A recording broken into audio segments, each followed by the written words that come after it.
ਸਤਨਾਮ ਸ੍ਰੀ ਵਾਹਿਗੁਰੂ ਸਾਹਿਬ ਜੀ। 8ਵਾਂ ਅਧਿਆਇ। ਦੋਹਰਾ। ਊਚ ਹੋਤ ਵਸ ਬਿਨੈ ਤੇ, ਅਲਪ ਦਾਨ ਤੇ ਨੀਚ। ਸੂਰ ਭੇਦ ਤੇ ਹੋਤ ਵਸ, ਸਮ ਪਰਾਕਰਮ ਤੇ ਵੀਚ। ਊਚ ਹੋਤ ਵਸ ਬਿਨੈ ਤੇ। ਵਾਹਿਗੁਰੂ ਜੀ ਕਾ ਖਾਲਸਾ, ਵਾਹਿਗੁਰੂ ਜੀ ਕੀ ਫਤਿਹ।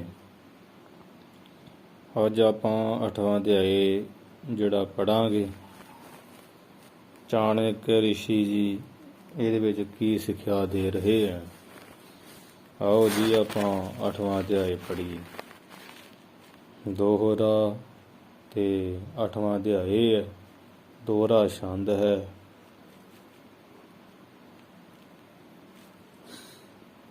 ਅੱਗੇ ਜਿਹੜੇ ਦੋਹਰਿਆਂ ਦੇ ਰਾਹੀਂ ਉਚਾਰਦੇ। ਊਚ ਹੋਤ ਵਸ ਬਿਨੈ ਤੇ, ਕਹਿੰਦੇ ਵੀ ਹੇ ਭਾਈ, ਜਿਹੜਾ ਉੱਚਾ ਪੁਰਸ਼ ਆ ਨਾ, ਵੱਡਾ ਪੁਰਸ਼, ਉਹ ਤੇ ਬੇਨਤੀ ਕਰਨ ਨਾਲ ਵਸ ਹੋ ਜਾਂਦਾ ਹੈ। ਕਈ ਵੇਲੇ ਉਹ ਨਹੀਂ ਵੀ ਹੁੰਦਾ। ਮਤਲਬ ਊਚ ਤੋਂ ਲੈਣਾ ਵਾ ਉੱਚਾ ਪੁਰਸ਼, ਭਾਵ ਸਿਆਣਾ ਮਨੁੱਖ। ਜਿਹੜਾ ਸਿਆਣਾ ਮਨੁੱਖ ਤੇ ਬੇਨਤੀ ਕਰਨ ਨਾਲ ਵਸ ਹੋ ਜਾਂਦਾ ਹੈ, ਅਤੇ ਅਲਪ ਦਾਨ ਤੇ ਨੀਚ, ਜਿਹੜਾ ਛੋਟਾ ਬੰਦਾ, ਹਾਂਜੀ, ਜਿਹੜਾ ਕੋਈ ਨੀਵੀਂ ਜਾਤੀ ਦਾ ਕੰਗਾਲ ਮੰਗਤਾ, ਉਹ ਤੇ ਅਲਪ ਦਾਨ, ਪੁੱਛ ਦਾਨ ਨਾਲ ਹੀ, ਭਾਵ ਥੋੜ੍ਹਾ ਜਿਹਾ ਦਾਨ ਦੇ ਦਈਏ, ਕੋਈ ਚੀਜ਼, ਕੋਈ ਵਸਤੂ, ਉਹਦੇ ਨਾਲ ਹੀ ਕਾਬੂ ਕਰ ਲਈਦਾ, ਉਹਨੂੰ ਵਸ ਕਰ ਲਈਦਾ। ਅਲਪ ਦਾਨ ਤੇ ਨੀਚ। ਅਲਪ ਦਾਨ ਤੇ ਕਹੀਏ ਨਾਲ ਨੀਚ ਜਿਹੜਾ ਵਾ ਉਹ ਵਸ ਹੋ ਜਾਂਦਾ।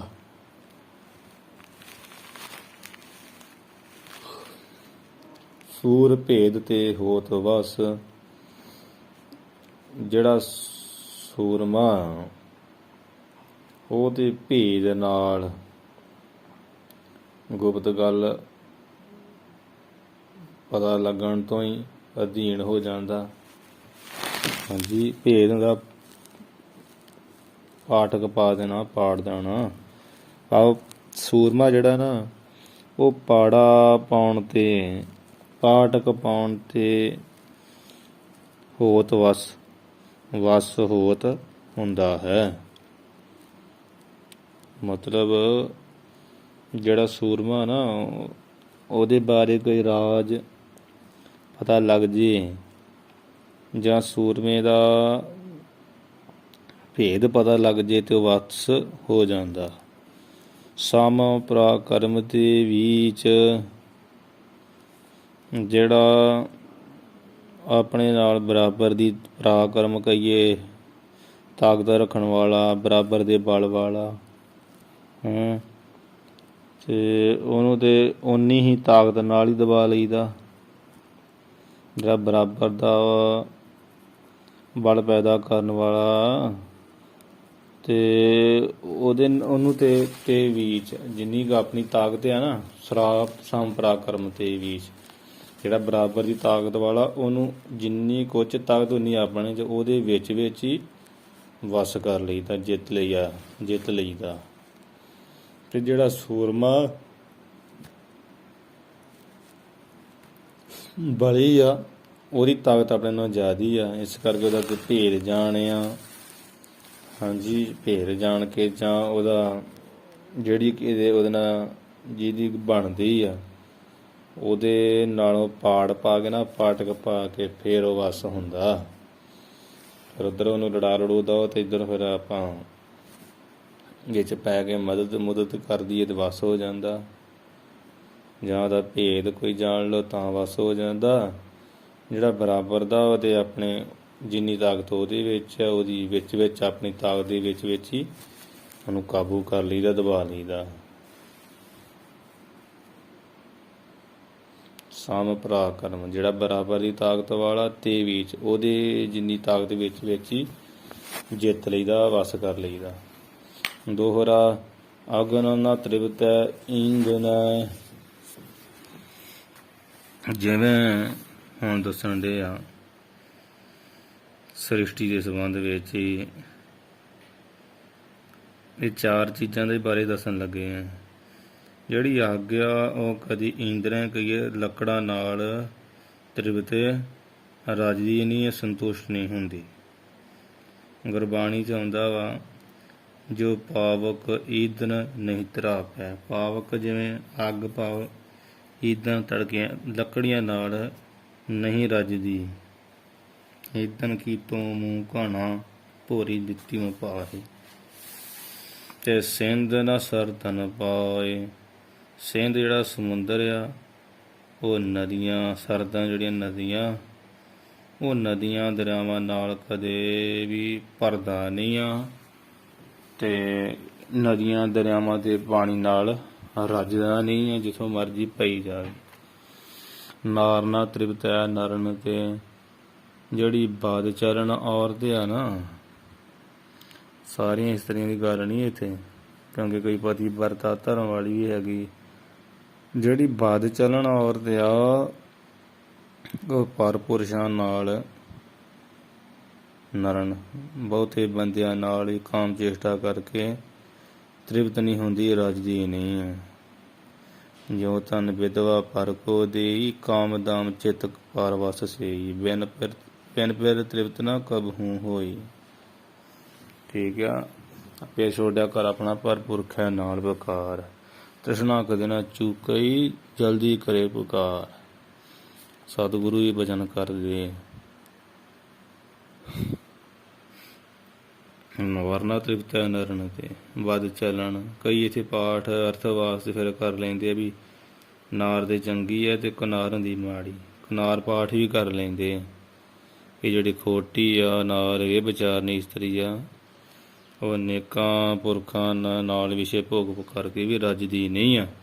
ਕਾਲ ਨਾ ਸ੍ਰਿਸ਼ਟ ਖਾਏ, ਤੇ ਜਿਹੜਾ ਕਾਲ ਆ ਮੌਤ ਆ, ਉਹ ਮੌਤ ਸ੍ਰਿਸ਼ਟ ਹੈ। ਸਾਰੀ ਸ੍ਰਿਸ਼ਟੀ ਨੂੰ ਖਾ ਕੇ ਵੀ ਨਹੀਂ ਰੱਜਦੀ। ਮੌਤ ਵੀ ਕਦੀ ਨਹੀਂ ਰੱਜਦੀ।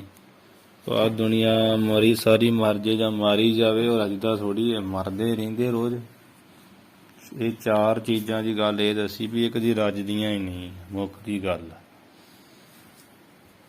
ਪਹਿਲਾਂ ਤੇ ਵਸ ਹੋਣ ਦਾ ਕੀਤਾ, ਵਸ ਇਹਨੂੰ ਕਿਵੇਂ ਕੀਤਾ ਜਾ ਸਕਦਾ, ਚਾਰ ਚੀਜ਼ਾਂ ਨੂੰ ਕਿਵੇਂ ਵਸ ਕੀਤਾ ਜਾ ਸਕਦਾ, ਤੇ ਇੱਥੇ ਦੱਸਣ ਚਾਰ ਚੀਜ਼ਾਂ ਕਦੇ ਰੱਜਦੀਆਂ ਨਹੀਂ, ਇਹ ਦੱਸਿਆ।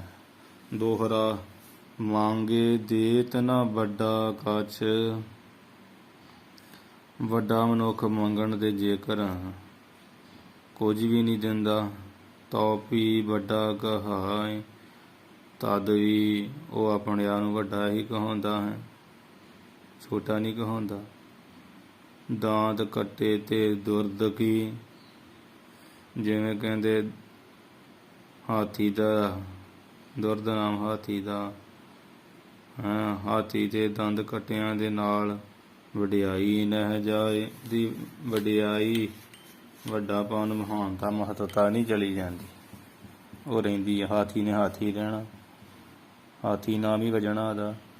ਮੰਗੇ ਦੇਤ ਨਾ ਵੱਡਾ ਆਕਾਸ਼, ਭਾਵ ਜਿਹੜਾ ਵੱਡਾ ਹੈ ਨਾ ਮਨੁੱਖ, ਜੇ ਉਹ ਕੋਈ ਉਹਦੇ ਕੋਲ ਮੰਗੇ, ਮੰਗਣ ਵਾਲਾ, ਜੇਕਰ ਮੰਗਣ ਤੇ ਵੀ ਕੱਛ ਕਹੀਏ ਕੁਝ ਨਹੀਂ ਨਾ ਦੇਤ ਦਿੰਦਾ, ਨਹੀਂ ਦੇਣਾ ਕਰਦਾ, ਤਾਂ ਵੀ ਵੱਡਾ ਕਹਾਏ।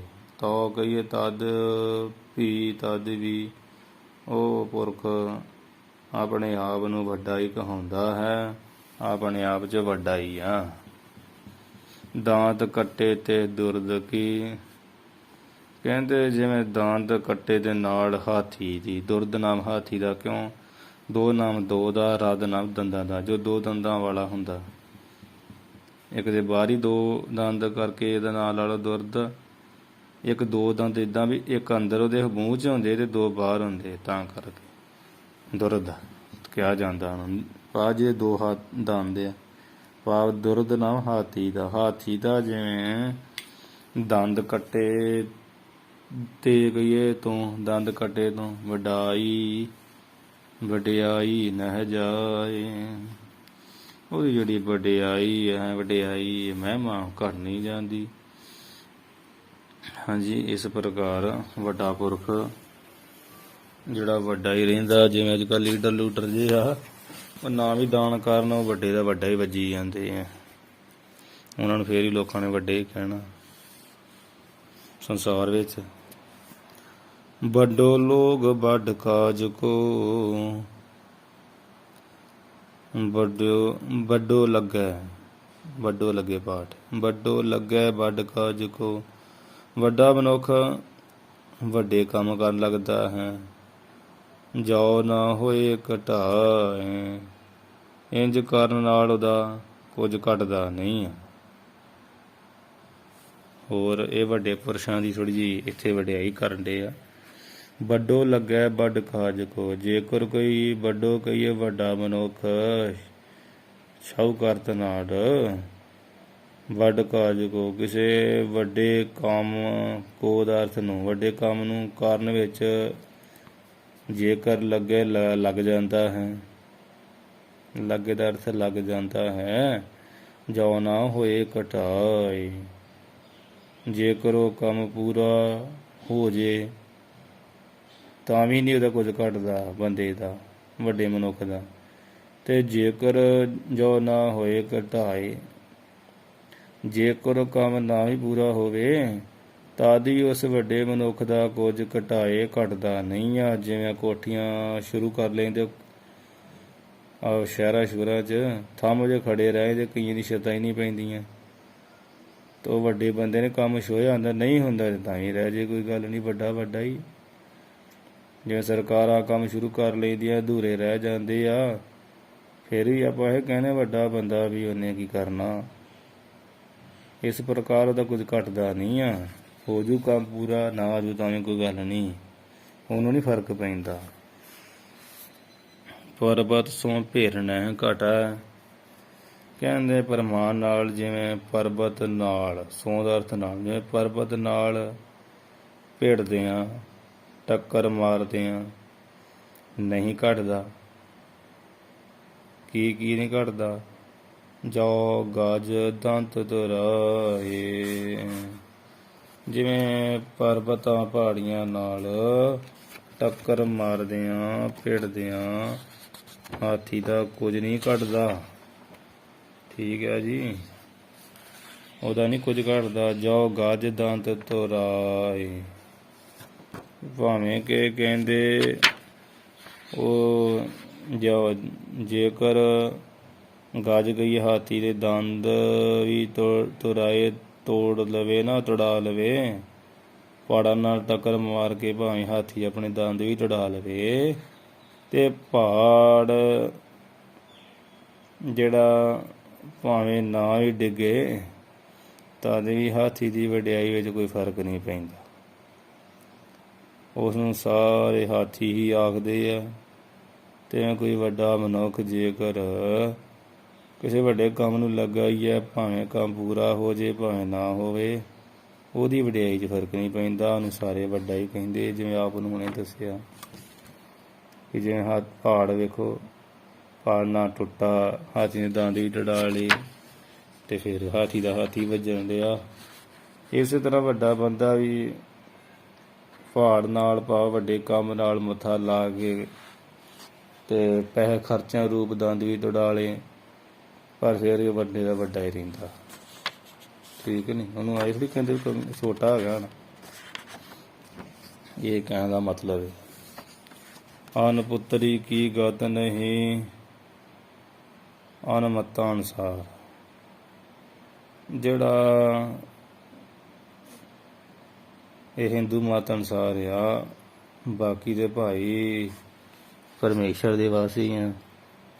ਅਨ ਪੁੱਤਰੀ, ਪੁੱਤਰ ਤੋਂ ਬਿਨਾਂ ਜੁਨਾ ਤੋਂ ਛੁਟਕਾਰਾ ਨਹੀਂ ਮਿਲਦਾ। ਘਾਤ ਹੁੰਦਾ ਵਾ ਮੁਕਤੀ, ਕਲਿਆਣ ਨਹੀਂ ਹੋ ਸਕਦੀ। ਹਿੰਦੂ ਮਤ ਅਨੁਸਾਰ ਜੋ ਪੁੱਤਰ ਤੋਂ ਹੀਣ ਮਨੁੱਖ ਆ ਨਾ, ਮਾਤਾ ਪਿਤਾ, ਕਿਉਂਕਿ ਪੁੱਤਰ ਮਾਂ ਪਿਓ ਦਾ ਹੀ ਹੋਣਾ। ਜੋ ਪੁੱਤਰ ਤੋਂ ਹੀਣ ਮਨੁੱਖ ਆ, ਉਹਦੀ ਕਦੀ ਗਤ ਕਲਿਆਣ ਨਹੀਂ ਹੋ ਸਕਦੀ। ਸਵਰਗ ਬੀਚ ਨਹਿ ਠੌਰ, ਉਸ ਨੂੰ ਸਵਰਗ ਦੇ ਬੀਜ ਗਈਏ ਵਿੱਚ ਕੋਈ ਵੀ ਠੌਰ ਥਾਂ ਨਹੀਂ ਮਿਲ ਸਕਦੀ। ਇਹ ਹਿੰਦੂ ਮਤ ਅਨੁਸਾਰ ਆ, ਇਹੋ ਜਿਹੀ ਕੋਈ ਗੱਲ ਨਹੀਂ ਆ।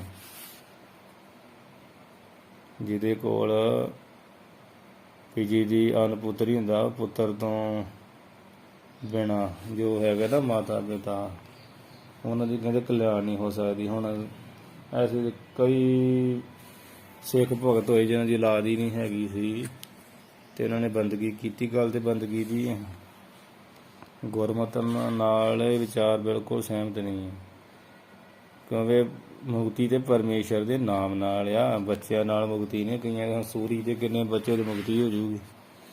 ਸੋ ਇਹ ਇੱਥੇ ਜਿਸ ਪੱਖ ਨਾਲ ਵੀ ਕਿਹਾ ਉਹਨਾਂ ਦੇ ਹਿੰਦੂ ਮਤ ਅਨੁਸਾਰ ਜਿਉਂ ਕਿਉਂ ਸੋ ਤੋਂ ਬਜਾਈ ਹੈ, ਜਾਂ ਤੇ ਇਹਦਾ ਅਰਥ ਇਵੇਂ ਲੱਗ ਸਕਦਾ ਵੀ ਅਨਪੁੱਤਰੀ ਕੀ ਗਤ ਨਹੀਂ। ਤੇ ਵੀ ਜਿਹੜਾ ਜਿਹਦੇ ਪਰ ਪੁੱਤਰ ਨਹੀਂ ਨਾ ਇਸਤਰੀ ਦੇ ਹੋਇਆ ਜਾਂ ਬੰਦੇ ਦੇ ਘਰ, ਉਹਦੀ ਕੋਈ ਹਾਲਤ ਨਹੀਂ ਆ। ਸਹੀ, ਇਹ ਤਾਂ ਗੱਲ ਠੀਕ ਹੀ। ਸਵਰਗ ਵਿੱਚ ਨਹਿ ਠੌਰ, ਸਵਰਗ ਰੂਪੀ ਜਿਹੜਾ ਸੰਸਾਰ ਦਾ ਸੁੱਖ ਆ, ਉਹਦੇ ਵਿੱਚ ਉਹਨੂੰ ਕੋਈ ਥਾਂ ਨਹੀਂ ਹੈਗੀ।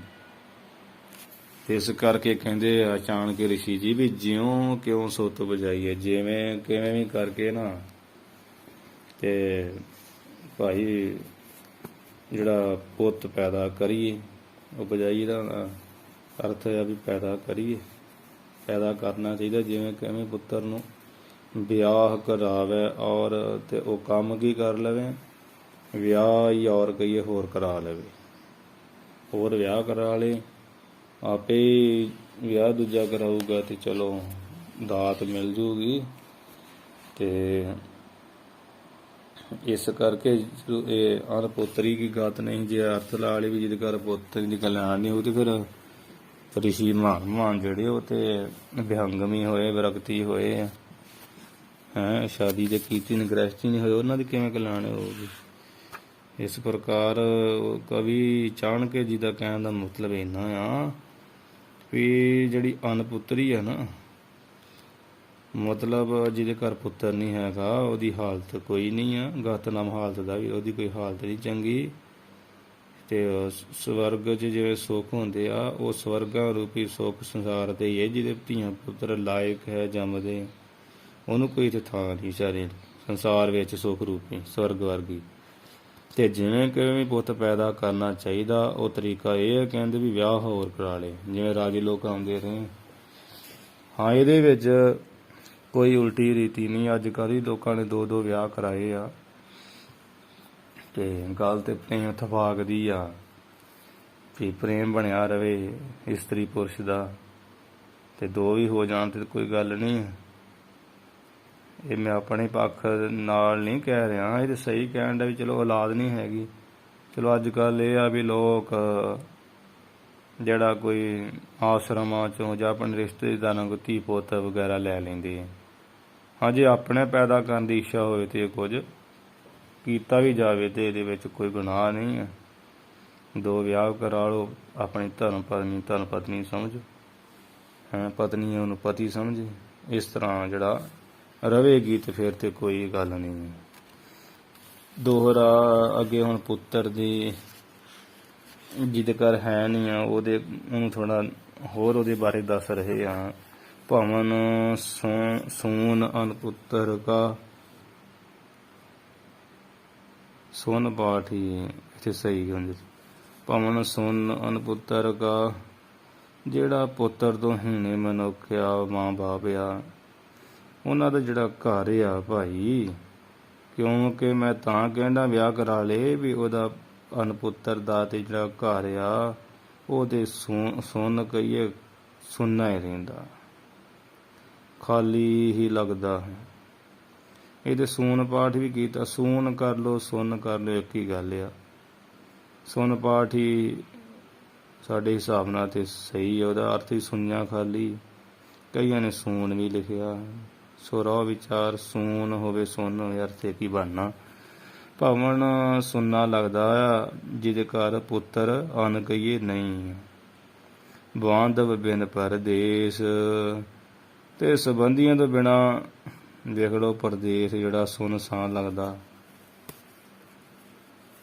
ਸਾਕ ਸੰਬੰਧੀਆਂ ਤੋਂ ਬਿਨਾ ਨਾ, ਬਾਂਧਵ ਜਿਹੜੇ ਰਿਸ਼ਤੇਦਾਰ ਆ, ਭਾਈਚਾਰਾ, ਸਾਕ ਸੰਬੰਧੀ ਆ, ਆਉਣਾ ਤੋਂ ਬਿਨਾ ਪਰਦੇਸ ਖਾਲੀ ਖਾਲੀ ਲੱਗਦਾ, ਕਿਉਂਕਿ ਆਪਣਾ ਕੋਈ ਜਾਣਕਾਰ ਨਹੀਂ ਹੁੰਦਾ। ਜਿੱਥੇ ਰਿਸ਼ਤੇਦਾਰੀ ਹੈ ਉੱਥੇ 100 ਆਉਣ ਜਾਣ ਆ, ਤੇ ਜੇ ਆਪਣੇ ਜਿੱਥੇ ਰਿਸ਼ਤੇਦਾਰ ਹੁੰਦੇ ਉੱਥੇ ਕੋਈ ਆਉਂਦਾ ਜਾਂਦਾ ਤੇ ਖਾਲੀ ਨਹੀਂ ਲੱਗਦਾ। ਨਹੀਂ ਤੇ ਕੋਈ ਚਾਰਾ ਤਾਂ ਨਹੀਂ ਨਾ, ਬਗਾਨੇ ਨਾ ਬਣੇ ਜਾਂ ਨਾ ਬਣੇ। ਹਿਰਦਾ ਸੁੰਨ ਹੈ ਮੂੜ ਕਾ, ਇਸ ਪ੍ਰਕਾਰ ਜਿਹੜਾ ਮੂਰਖ ਪੁਰਸ਼ ਆ, ਮੂਰਖ ਪੁਰਸ਼ ਦਾ ਜਿਹੜਾ ਹਿਰਦਾ ਵਾ ਉਹ ਤੇ ਸੁੰਨਾ ਆ। ਕਿੱਥੋਂ? ਦੈਵੀ ਗੁਣਾਂ ਤੋਂ। ਦੈਵੀ ਗੁਣਾਂ ਤੋਂ, ਸ਼ੁਭ ਗੁਣਾਂ ਤੋਂ ਮੂਰਖ ਦਾ ਹਿਰਦਾ ਸੁੰਨ ਰਹਿੰਦਾ ਹੈ। ਦਾਰਿਦਰੀ ਕਾ ਭੇਸ, ਜਿਹੜਾ ਦਰਿਦਰੀ ਪੁਰਸ਼ ਆ, ਆਲਸੀ ਮਨੁੱਖ ਆ, ਉਹਦਾ ਜਿਹੜਾ ਭੇਸ ਆ, ਲਿਬਾਸ ਆ, ਉਹ ਵੀ ਨਾ ਬੇਕਾਰ ਹੀ ਲੱਗਦਾ। ਦਰਿਦਰੀ ਦਾ ਭੇਸ ਵੀ ਸੁੰਨਾ ਸੁੰਨਾ ਹੀ ਲੱਗਦਾ। ਆਲਸੀ ਦਾ ਦਰਿਦਰੀ ਜਾਂ ਗਰੀਬ ਵੀ ਹੁੰਦਾ। ਦਰਿਦਰੀ ਗਰੀਬ ਦਾ ਜਿਹੜਾ ਭੇਸ ਪਹਿਰਾਵਾ ਜਿਹਾ ਪਹਿਨਿਆ ਉਹ ਵੀ ਸੁੰਨਾ ਸੁੰਨਾ ਲੱਗਦਾ। ਕਿਉਂ ਲੱਗਦਾ? ਕਿਉਂਕਿ ਜੇਬ ਉਹਦੀ ਖਾਲੀ। ਜੇ ਵਿਚਾਰਾ ਕਿਤੋਂ ਪਾ ਵੀ ਲਵੇ, ਲੋਕ ਕਹਿੰਦੇ ਕੱਪੜੇ ਤੇਰੇ ਕੀ ਆਂਦੇ ਆ, ਜੇਬ 'ਚ ਕੀ ਤੇਰੇ। ਇਸ ਪ੍ਰਕਾਰ ਜਿਹੜੀਆਂ ਚੀਜ਼ਾਂ ਚਾਰ ਸੁੰਨੀਆਂ ਲੱਗਦੀਆਂ, ਉਹ ਉਸ ਬਾਰੇ ਇੱਥੇ ਲਿਖਿਆ ਚਾਣਕ ਰਿਸ਼ੀ ਜੀ ਨੇ। ਦੋਹਰਾ ਅੰਤਰ ਮ੍ਰਿਦ ਬਾਹਰ ਕਠਨ, ਅੰਦਰੋਂ ਨਰਮ ਬਾਹਰੋਂ ਸਖਤ, ਜਿਵੇਂ ਨਾਰੀਅਲ ਹੁੰਦਾ। ਹੁਣ ਅੰਦਰ ਬਾਹਰ ਦੀ ਜਿਹੜੀ ਆ ਅਵਸਥਾ ਦੱਸਣ ਲੱਗੇ ਆ, ਇੱਕ ਤੇ ਉੱਤਮ ਪੁਰਸ਼ ਦੀ ਤੇ ਇੱਕ ਨੀਚ ਪੁਰਸ਼ ਦੀ ਅਵਸਥਾ ਦੱਸਣ ਲੱਗੇ ਆ। ਕਹਿੰਦੇ ਜਿਵੇਂ ਅੰਦਰੋਂ ਮ੍ਰਿਦ, ਕੂਲਾ, ਨਰਮ, ਬੜਾ ਮਿੱਠਾ ਵਧੀਆ ਹੁੰਦਾ, ਤੇ ਬਾਹਰੋਂ ਕਠਨ, ਬਾਹਰੋਂ ਬੜਾ ਸਖਤ ਹੁੰਦਾ ਹੈ। ਉਹ ਕੀ ਹੈ? ਉੱਤਮ ਜਿਉ ਨਲੀਏਰ, ਜਿਵੇਂ ਨਾਰੀਅਲ। ਜਿਵੇਂ ਨਾਰੀਅਲ ਬਾਹਰੋਂ ਸਖਤ ਹੁੰਦਾ ਨਾ, ਛਿੱਲਣ ਲੱਗਿਆ ਕਿੰਨਾ ਟਾਈਮ ਲੱਗ ਜਾਂਦਾ। ਉੱਥੇ ਮਹਾਰਾਸ਼ਟਰ ਵੱਲ ਨਗੂਠਣਾ ਸ਼ਹਿਰ ਸੀ, ਉੱਥੇ ਖਾਂਦੇ ਰਹੇ ਆ ਤੋੜ ਕੇ ਉੱਤੋਂ। ਪਹਿਲੀ ਗੱਲ ਤੇ ਲਾਉਣਾ ਬੜਾ ਔਖਾ। ਸਿਰੀ ਫਾੜਿਆ ਏ, ਸ਼੍ਰੋਮਣੀ ਫਲ ਕਿਹਾ ਇਹਨੂੰ, ਸਤਿਗੁਰਾਂ ਨੇ ਹੀ ਵਰਤਿਆ। ਨਾਰੀਅਲ ਸਭ ਤੋਂ ਸ਼੍ਰੋਮਣੀ ਫਲ ਆ, ਤਾਂ ਹੀ ਸਤਿਗੁਰੂ ਜੀ ਨੇ ਕੋਈ ਸੇਬ ਕੇਲੇ ਨਹੀਂ ਵਰਤੇ। ਗੱਦੀ ਗੁਰਤਾ ਗੱਦੀ ਤੇ ਵੱਡਿਆਂ ਸਤਿਗੁਰਾਂ ਨੂੰ ਸੁਭਾਏਮਾਨ ਕਰਦਿਆਂ ਨਾਲੀਏਰ ਵਰਤਿਆ। ਇਹ ਸਿਰੀ ਫਲ ਆ। ਅੰਦਰੋਂ ਨਰਮ ਆ, ਬਾਹਰੋਂ ਸਖਤ ਆ, ਜਿਉਂ ਕਿ ਜਿਵੇਂ ਭਾਈ ਨਾਰੀਅਲ, ਇਵੇਂ ਜਿਹੜਾ ਉੱਤਮ ਪੁਰਸ਼ ਆ, ਵਧੀਆ ਪੁਰਸ਼ ਆ ਨਾ, ਸ੍ਰੇਸ਼ਟ ਪੁਰਸ਼ ਆ, ਉਹਨੂੰ ਜਾਣਨਾ ਕਰੋ। ਹਾਂਜੀ, ਉਹਨੂੰ ਜਾਣ ਲਓ। ਸ੍ਰੇਸ਼ਟ ਪੁਰਸ਼ ਨੂੰ ਇਸੇ ਤਰ੍ਹਾਂ ਹੀ ਬਾਹਰ ਮ੍ਰਿਦ ਅੰਤਰ ਕਠਨ। ਫਿਰ ਜੋ ਬਾਹਰੋਂ ਕੋਮਲ ਆ, ਨਰਮ ਆ, ਕੂਲਾ ਆ, ਹਾਂਜੀ, ਅੰਤਰ ਕਠਨ, ਤੇ ਅੰਦਰੋਂ ਬੜਾ ਕਠਨ ਆ।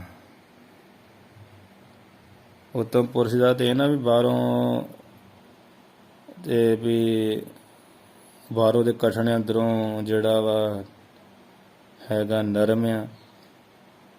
ਤੇ ਇੱਧਰ ਕਹਿੰਦੇ ਜਿਵੇਂ ਬਾਹਰੋਂ ਮਿੱਠਾ ਮੇਰੇ ਕੂਲਾ ਆ, ਨਰਮ ਆ, ਤੇ ਅੰਦਰੋਂ ਬੜਾ ਕਠਨ ਹੁੰਦਾ। ਕੀ? ਨੀਚ ਪੁਰਸ਼ ਜਿਉਂ ਬੇਰ, ਜਿਵੇਂ ਜਿਵੇਂ ਬੇਰ।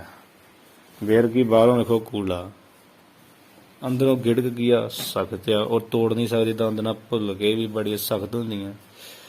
ਇਸੇ ਪ੍ਰਕਾਰ ਹੀ ਜਿਵੇਂ ਬੇਰ ਹੈ ਤੇ ਇਸੇ ਤਰ੍ਹਾਂ ਕੀ ਹੈ ਨੀਚ ਪੁਰਸ਼, ਜਿਹੜਾ ਘਟੀਆ ਪੁਰਸ਼ ਆ ਨਾ, ਘਟੀਆ ਬੰਦਾ, ਉਹ ਬੇਰੀ ਦੇ ਫਲ ਵਾਂਗੂ ਐਸਾ ਹੀ ਆ, ਬਾਹਰੋਂ ਤੇ ਨਰਮ ਆ, ਬੜੀ ਨਿਮਰਤਾ ਵਿਖਾਉਂਦਾ, ਤੇ ਅੰਦਰੋਂ ਕੀ ਆ ਸਖਤ ਆ। ਹਿਰਦੇ ਕਪਟ ਮੁਖ ਗਿਆਨੀ, ਅੰਦਰੋਂ ਦਿਲ ਕਠੋਰ ਵਾਲਾ, ਕਸਾਈ ਹੁੰਦੇ ਆ, ਉਹ ਸਹੀ ਨਹੀਂ ਹੁੰਦਾ। ਗਿਟਕ ਵਾਂਗ ਸਖਤ ਹੁੰਦਾ ਉਹ ਘਟੀਆ ਪੁਰਸ਼, ਬਾਹਰੋਂ ਨਰਮ ਅੰਦਰੋਂ ਕਠੋਰ, ਨੀਚ ਪੁਰਸ਼ਾਂ ਦੀ ਨਿਸ਼ਾਨੀ। ਇਹ ਜਿਹੜੇ ਉੱਤਮਾਂ ਦੀ ਵੀ, ਜਿਵੇਂ ਜਿਹੜੇ ਉੱਤਮ ਪੁਰਸ਼ ਆ ਉਹ ਬਾਹਰੋਂ ਭਾਵੇਂ ਕਿਸੇ ਨਾਲ ਵੇਖ ਲਓ ਗਰਮੀ ਵੀ ਖਾ ਲੈਣ ਨਾ, ਪਰ ਅੰਦਰੋਂ ਭਲੇ ਦੀ ਕਾਮਨਾ ਕਰਦੇ, ਅੰਦਰੋਂ ਚੰਗੀ ਗੱਲ ਹੀ ਕਹਿਣ ਦੇ ਹੁੰਦੇ, ਉਹਨਾਂ ਦੇ ਮਨ 'ਚ ਕੋਈ ਗੱਲ ਨਹੀਂ ਹੁੰਦੀ, ਭਲੇ ਲਈ ਕਹਿੰਦੇ ਆ। ਜਿਹੜਾ ਘਟੀਆ ਪੁਰਸ਼ ਆ ਬਾਹਰੋਂ ਤੇ ਕਹਿੰਦਾ ਤੁਸੀਂ ਜੀ ਬਹੁਤ ਚੰਗੇ ਹੋ, ਤੁਹਾਨੂੰ ਤੇ ਐਵੇਂ ਕਹਿਤਾ, ਬਾਹਰੋਂ ਨਿਮਰਤਾ, ਅੰਦਰੋਂ ਕਠੋਰ ਆ।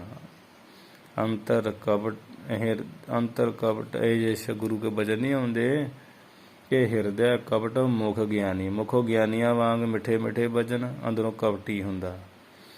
ਉਹਨਾਂ ਤੋਂ ਕਿਸੇ ਦੀ ਭਲੇ ਦੀ ਆਸ ਨਹੀਂ ਕੀਤੀ ਜਾ ਸਕਦੀ, ਉਹ ਭਲਾ ਚਾਹੁੰਦੇ ਹੀ ਨਹੀਂ, ਇਹੋ ਜਿਹੇ ਉਹ ਹੁੰਦੇ। ਨੀਚ ਪੁਰਸ਼ ਦਾ ਬੇਰ ਵਾਲਾ ਸੁਭਾਅ ਹੈ, ਸਖਤ, ਅੰਦਰੋਂ ਕੜਵਾ, ਬਾਹਰੋਂ ਮਿੱਠਾ, ਇਹੋ ਜਿਹੇ ਹੁੰਦੇ ਉਹ ਲੋਕ। ਦੋਹਰਾ ਸੂਰ ਨਹੀਂ ਵਿਦਿਆ ਨਹੀਂ, ਉੱਪਰਲੇ ਦੋਹਰੇ ਵਿੱਚ ਚਾਣਕੇ ਜੀ ਦਾ ਇਹ ਕਹਿਣ ਦਾ ਮਤਲਬ ਵੀ ਜੇ ਭਲਾ ਪੁਰਸ਼ ਗੁਣੀ ਜਨ ਤੁਹਾਨੂੰ ਕਿਤੇ ਸਖਤੀ ਨਾਲ ਤਾੜਦਾ ਵੀ ਆ ਤੇ ਤੁਸੀਂ ਉਹਨੂੰ ਉੱਤੇ ਅਸਰ ਕਰੋ, ਤੁਹਾਡੇ ਭਲੇ ਲਈ ਕਹਿੰਦਾ। ਬਾਪ ਹਮੇਸ਼ਾ ਇਸੇ ਪ੍ਰਕਾਰ ਹੀ ਆ, ਬਾਹਰੋਂ ਸਖਤ ਹੁੰਦਾ, ਅੰਦਰੋਂ ਮਿੱਠਾ ਹੁੰਦਾ, ਅੰਦਰੋਂ ਔਲਾਦ ਦਾ ਭਲਾ ਹੀ ਚਾਹੁੰਦਾ। ਮਾਂ ਪਿਓ ਜਿਵੇਂ ਸਾਨੂੰ ਥੋੜ੍ਹੀਆਂ ਬਹੁਤੀਆਂ ਗਾਲਾਂ ਕੱਢ ਦਿੰਦੇ ਆ, ਉਹ ਤੋਂ ਕਹਿੰਦੇ, ਅੰਦਰੋਂ ਨਹੀਂ ਕਹਿੰਦੇ। ਇਸੇ ਪ੍ਰਕਾਰ ਹੀ ਗੁਣੀ ਜਨ ਗੁਰੂ ਦਾ ਵੀ ਇਹੋ ਜਿਹਾ ਸੁਭਾਅ ਹੁੰਦਾ, ਥੋੜ੍ਹੀ ਸਖਤੀ ਵਰਤਦੇ, ਜਿਵੇਂ ਮਹਾਰਾਜ ਕੁੱਤਕਾ ਮਾਰਦੇ ਸੀ ਗੁਰੂ ਨਾਨਕ ਦੇਵ ਜੀ, ਪਰ ਅੰਦਰੋਂ ਮਹਾਰਾਜ ਕੁੱਤਕੇ ਨਹੀਂ ਮਾਰਦੇ, ਅੰਦਰੋਂ ਤੇ ਪਰਖ ਕਰਦੇ ਸੱਚੇ ਪਾਤਸ਼ਾਹ। ਸੋ ਸਾਨੂੰ ਝੱਲ ਲੈਣਾ ਚਾਹੀਦਾ। ਜਿਹੜਾ ਕੋਈ ਮੂੰਹ ਦਾ ਮਿੱਠਾ ਨਾ, ਮਨ ਨਹੀਂ ਪ੍ਰੀਤ ਮੁਖੋਂ ਗੰਢ ਲਾਵਤ, ਉਹਦਾ ਖਹਿੜਾ ਛੱਡਣਾ ਚਾਹੀਦਾ, ਇਹ ਕਹਿਣ ਦਾ ਮਤਲਬ ਹੈ। ਦੋਹਰਾ ਸੂਰ ਨਹੀਂ ਵਿਦਿਆ ਨਹੀਂ, ਕਹਿੰਦੇ ਵੀ ਹੁਣ ਖਾਨਦਾਨ ਦੇ ਵਿੱਚ ਪੈਦਾ ਹੋਣ ਦੇ ਲਈ ਜਿਹੜਾ ਨਾ ਕਿ ਕਿਵੇਂ ਦਾ ਪੁਰਸ਼ ਪੈਦਾ ਹੋਣਾ ਚਾਹੀਦਾ, ਤੇ ਜਿਹੜਾ ਕੁੱਲ ਨੂੰ ਜਿਹੜਾ ਕੁੱਲ ਦਾ ਬੜਾ ਵੱਡਾ ਨਾਮ ਕਰ ਸਕਦਾ, ਉਹਦੇ ਸੰਬੰਧ ਵਿੱਚ ਹੀ ਹੁਣ ਕਹਿ ਰਹੇ। ਸੂਰ ਨਹੀਂ ਜਿਸ ਖਾਨਦਾਨ, ਜਿਸ ਕੁੱਲ ਵਿੱਚ ਸੂਰਮਾ ਨਹੀਂ ਪੈਦਾ ਹੋਇਆ, ਫਿਰ ਵਿਦਿਆ ਨਹੀਂ, ਫਿਰ ਸੰਸਕਾਰਕ ਵਿਦਿਆ ਦਾ ਜਾਣਕਾਰ ਨਹੀਂ ਹੈ ਕੋਈ, ਹੈ ਜਾਂ ਵੀ ਵਿਦਿਆ ਕੋਈ ਨਹੀਂ ਪੜ੍ਹੀ, ਨਹਿ ਪੰਡਤ, ਫਿਰ ਨਾ, ਜਾਂ ਫਿਰ ਵੀ ਚਲੋ ਵਿਦਵਾਨ ਹੀ ਹੁੰਦਾ, ਧਾਰਮਿਕ ਗ੍ਰੰਥਾਂ ਦਾ ਜਿਹੜਾ ਗਿਆਨ ਪ੍ਰਾਪਤ ਕਰਨ ਵਾਲਾ, ਇਹ ਵਿਦਵਾਨ ਹੀ ਹੁੰਦਾ। ਜਿਹਦਾ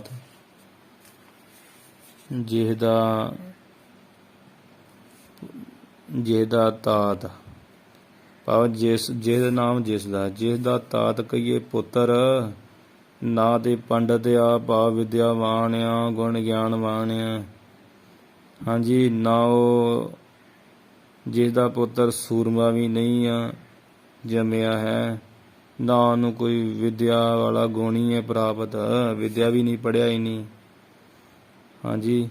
ਤਿਸ ਕੇ ਕੁਲ ਅੰਧਿਆਰ ਹੈ, ਉਹਦੇ ਪੱਕਾ ਜਾਣ ਲਵੇ ਵੀ ਤਿਸ ਕਹੀਏ ਉਸ ਦੀ ਕੁਲ ਵੰਸ਼ ਵਿੱਚ ਨਾ, ਖਾਨਦਾਨ ਵਿੱਚ, ਇਸ ਪ੍ਰਕਾਰ ਦਾ ਤੁਸੀਂ ਹਨੇਰਾ ਹੀ ਜਾਣ ਲਓ।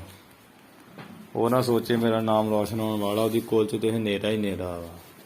ਜੋ ਮਾਵਸ ਕੀ ਰਾਤ, ਕਿਵੇਂ ਜਿਵੇਂ ਕਹਿੰਦੇ ਮੱਸਿਆ ਦੀ ਰਾਤ ਕਾਲੀ ਬੋਲੀ ਹੁੰਦੀ ਹੈ ਨਾ, ਹਨੇਰਾ ਬੜਾ ਸੰਘਣਾ ਹੁੰਦਾ, ਮੱਸਿਆ ਦੀ ਰਾਤ ਵਾਂਗੂ ਸਮਝ ਲਓ ਉਹਦੇ ਖਾਨਦਾਨ ਵਿੱਚ ਹਨੇਰਾ ਹੀ ਆ। ਰਾਤਾਂ ਕਾਲੀਆਂ ਮੱਸਿਆ ਵਾਲੇ ਦਿਨ ਹੁੰਦੀਆਂ, ਸਮਝ ਲਓ ਉਹਦੀ ਕੁੱਲ ਵਿੱਚ ਕੋਈ ਦੀਵਾ ਨਹੀਂ ਜਗਿਆ, ਹਨੇਰਾ ਹੀ ਹਨੇਰਾ ਮੱਸਿਆ ਦੀ ਰਾਤ ਦੇ ਵਾਂਗੂ।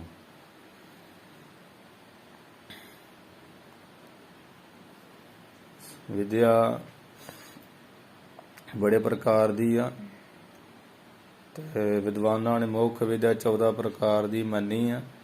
14 ਵਿੱਚੋਂ ਕੋਈ ਇੱਕ ਅੱਧੀ ਵਿਦਿਆ ਹੀ ਪੜ੍ਹੀ ਹੋਵੇ ਤਾਂ ਵੀ ਠੀਕ ਆ। ਮਤਲਬ ਵਿਦਿਆ ਵੀ ਹੈ ਨਹੀਂ, ਸੂਰਮਾ ਵੀ ਹੈ ਨਹੀਂ, ਜਿਹਦੇ ਘਰ ਨਾ ਵਿਦਵਾਨ ਹੀ ਹੈਗਾ, ਜਿਹਦਾ ਤਾਤ ਪੁੱਤਰ, ਉਹਦੀ ਕੁੱਲ ਵਿੱਚ ਕੋਈ ਦੀਵਾ ਥੋੜ੍ਹੀ ਏਡਾ ਜਗਿਆ, ਉਹ ਵੀ ਨਾ ਹੋਇਆ ਬਰਾਬਰ ਹੀ ਆ। ਹਨੇਰਾ ਹੀ ਹਨੇਰਾ ਉਹਦੀ ਜ਼ਿੰਦਗੀ ਸਮਝ ਲਓ ਆਉਣ ਵਾਲੇ ਸਮੇਂ 'ਚ ਵੀ, ਜਿਉਂ ਮੱਸਿਆ ਦੀ ਰਾਤ ਹੁੰਦੀ, ਇਹ ਕਹਿ ਰਹੇ ਆ। ਸੋ ਇੱਥੇ ਆਪਾਂ ਅੱਜ ਜਿਹੜੀ ਨਾ ਸਮਾਪਤੀ ਕਰੀਏ, ਬਾਕੀ ਰਹਿੰਦਾ ਕੱਲ ਕਰ ਲਾਂਗੇ। ਇੱਥੇ ਹੁਣ ਸਮਾਪਤੀ ਕਰ ਦਈਏ। ਦੋਹਰਾ ਸੂਰ ਨਹੀਂ ਵਿਦਿਆ ਨਹੀਂ, ਨੈ ਪੰਡਤ ਜਿਹਤਾਦ, ਤਿਸ ਕੇ ਕੁਲ ਅੰਧਿਆਰ ਹੈ, ਜਿਉ ਮਾਵਸ ਕੀ ਰਾਤ। ਵਾਹਿਗੁਰੂ ਜੀ ਕਾ ਖਾਲਸਾ, ਵਾਹਿਗੁਰੂ ਜੀ ਕੀ ਫਤਿਹ।